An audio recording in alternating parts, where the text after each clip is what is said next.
Hey everyone, this is Steven, aka Hyper Voice Acting, and I wanted to do something a bit different with this particular video. But before I go too deep into the theme of the video, I feel like I need to explain the context behind Cheswick. Namely, who even is he? Cheswick is the character I voice in an animated short that was recently released, made by online animator Mongo Pangolin, aka Bryson Hassel. I apologize if I mispronounced that name. The short itself is fairly simple in premise, involving Cheswick being roped into a scheme by his feline friend and foil, Celine, voiced by my buddy Jordan Skarsvava, to sneak some human food from the kitchen for themselves. It's a cute slice-of-life short that feels very evocative of 90s-era Warner Brothers television animation, and it was pretty fun voicing Cheswick and working alongside Jordan and Celine, which isn't hard to do since I like to think Jordan and I have pretty strong chemistry with each other already. Now, to be technical, Cheswick isn't the first original character I've voiced before, but he is the first original fully animated character I've ever voiced, and that's honestly more important to me than you might think. I enjoy my work with fan projects, and I'm always glad to lend a hand when a friend needs a voice for their own fan stuff, but voicing an official character always hits different for me, as many of my fellow voice actors can attest to. And it's one thing to hear my voice on a character with an audio drama or comic dub, but hearing it come out of a character that's actually moving and breathing in front of you like Cheswick is a magical experience I never thought I'd get to see. I've always had a fascination with animation ever since I was a child, and I love the idea of being involved in cartoons to some capacity, whether as an artist or a voice actor. And getting to be Cheswick and seeing him in motion felt like a childhood dream finally coming true. I will admit that even though I am proud of my accomplishment here, I do feel a little sheepish about presenting it to other people.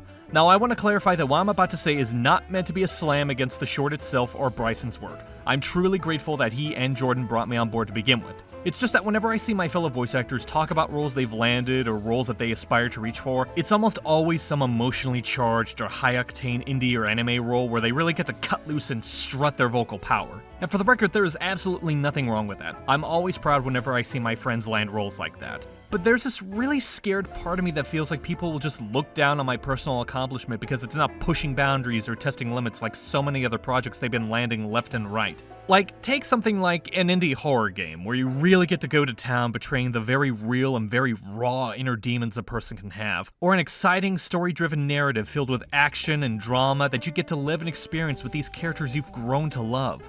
Now compare those roles to a fluffy cartoony short about a cat and a dog wanting to eat some cake. It's pretty clear that for a lot of people, it's not quite as intense or provoking as other roles. Obviously, it's not trying to be. Again, this isn't a slam against the short itself. This is just me fearing that people won't take this role as seriously as I do. I know this little pooch doesn't embody the same type of juicy roles a lot of my mutuals would kill to get their hands on, but Cheswick is honestly really important to me in a way a lot of my other previous roles aren't. It's a chance to live out my childhood fantasy of being able to be in the kind of cartoons I would probably see on TV growing up. To see a character I voice actually move in front of me and interact with things in a way they couldn't if it was just a comic dub or audio drama. And it makes me feel validated in a way.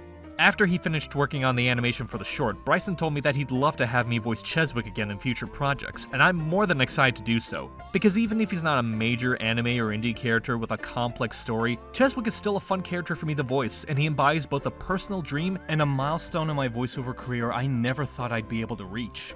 And that is why this little doggo is, and will always be, kind of a big deal for me. Thank you so much for watching this video and for listening to me ramble about how this little cartoon dog kind of changed my life. If you haven't already, I highly recommend checking out Bryson's work on his YouTube channel and give him some much needed support. Until then, thank you all for watching, and I hope you all have a grand day.